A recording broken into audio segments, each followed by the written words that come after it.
चल पड़ा है ना। चलें शुरू करें बच्चे। हेलो आ रही है बस? हाँ आप पास आइए। अच्छा। थोड़ा सा और पास आइए, इस और करीब आ जाइए थोड़ा सा। हाँ बोलिए कुछ हेलो हेलो और ज़ोर से, हेलो। और करीब कर लो मैं चेयर। बोलूँगा ही जोर से, आप चिंता ना करें। फाइन, बोलिए राकेश जी। Hello hello. ठीक है। मैं बोलता भी जोर से ही हूँ, थोड़ा सा आवाज़ जोर अरे से ही। बोलती तो मैं तो दहाड़ के बोलती हूँ। जस्ट 1 सेकेंड बच्चे, 1 सेकेंड। स्टार्ट। जीवन की शुरुआत हुई थी तो सबसे पहले गौरैया मिली थी। चींची करती हुई हमारी चूचू के साथ गौरैया की चींची हमारे घरों की आवाज़ थी। तो लिसनर्स, आज हमारे गेस्ट हैं और प्रोग्राम का नाम है मेरे आसमान। गेस्ट हैं श्री राकेश खत्री जी, जो कहलाए जाते हैं नेस्ट मैन ऑफ इंडिया।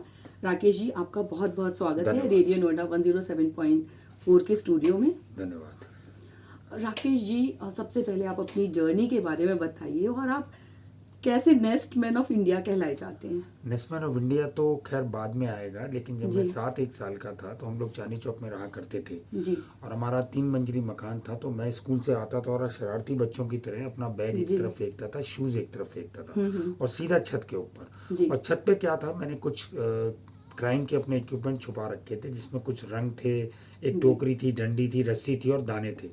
मेरे घर की छत के ऊपर घोंसले बहुत थे, क्योंकि पुराने घरों में ईंटें निकाल दी जाती थी, हाँ, उसमें मोखे चिड़िया अपने टाइप घर के, हाँ बनाती हाँ। थी बहुत। और हम टोकरी लगा के बैठ जाते थे और बैठने के बाद जैसे ही दाना खाने चिड़िया आती थी, हम खींच के उसको पकड़ के और रंग लगा के उड़ा दिया करते थे। और जी जब नीचे आते थे तो मेरे मम्मी पापा मेरे कान पकड़ के मुझे झुलाया करते थे थोड़ी देर तक। अच्छा, आज तुमने फिर चिड़िया को रंग लगाया? मैंने जी कहा हाँ लगाया।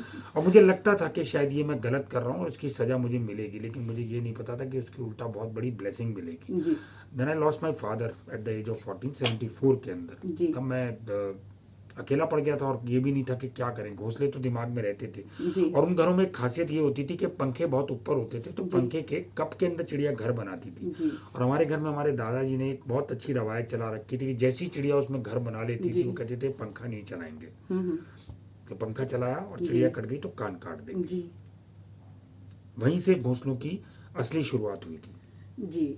तो सबसे पहले कब विचार आया कि गौरैया लुप्त हो रही है, मैं इनके लिए घोंसले बनाऊं? वो विचार कब आया? हम जब वहाँ से अशोक विहार शिफ्ट कर गए तो जी वहाँ जाके देखा अर्बन कंस्ट्रक्शन थी। जी हम जब वहाँ से अशोक विहार शिफ्ट कर गए तो हमने जी देखा अर्बन कंस्ट्रक्शन है और ऑर्नामेंटल ट्रीज ज़्यादा लगे हुए, लोकल जी ट्रीज नहीं है। चिड़िया लोकल ट्रीज पे घर बनाती है। जी पार्कों के अंदर बुशेज नहीं थे। जी तब बड़ा मन में विचार आया कि यार ये तो घोंसले तो गायब हो गए, जिसको बचपन से देखते आ रहे थे हम लोग और चिड़ियों से साबका पड़ता था। जी तो उस टाइम हरा नारियल आना शुरू हुआ था साउथ से। तो जी हम लोगों ने उन नारियल को लेके उसका होल बड़ा करके उसमें अखबार डाले और भूसा लगा के उसको पेड़ों पे लगाया 40। जी जी।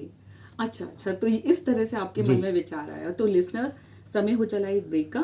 सुनते रहिए रेडियो नोएडा 107.4 आपकी आवाज़। और आज हमारे गेस्ट हैं श्री राकेश खत्री जी।